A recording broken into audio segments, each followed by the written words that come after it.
වෙලාවකට පිරිමිලමයි හරි පවුවන. ඒ කියන්නේ සාමාන්‍යයෙන් ගෑල්ලමයි කතා කරන්න ගත්තම ගෑල්ලමනේ මතක නැහැ එයාලා කතා කරන්න ගත්ත පොයින්ට් එක මොකක්ද කියලා. එයාලා කියවගෙන යනවා ගෑල්ලමයි මොනවා කියවත් පිරිමිලමයි උත්තර දෙන්නේ ගෑල්ලමයි කතා කරපු පළවෙනි දේ. දැන් උදාහරණයක් විදිහට ගන්න වෙඩින් එකකට ගියා කියලා හිතන්න ඕන ගෑල්ලමයි කියවන ගන්නවා.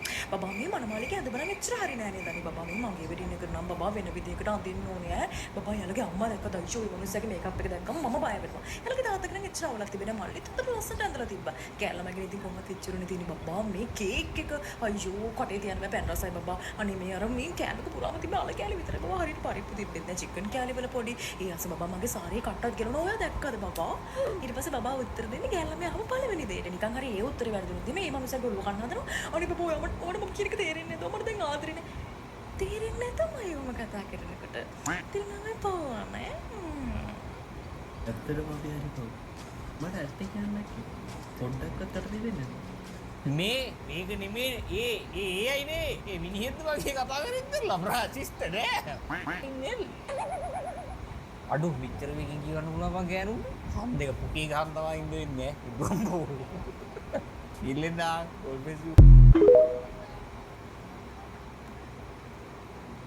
අඩෝ මොකද්ද බං කිව්වේ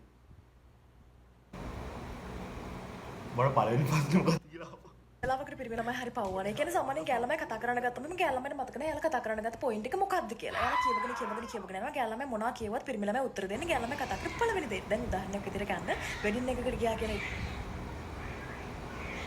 අම්බෝ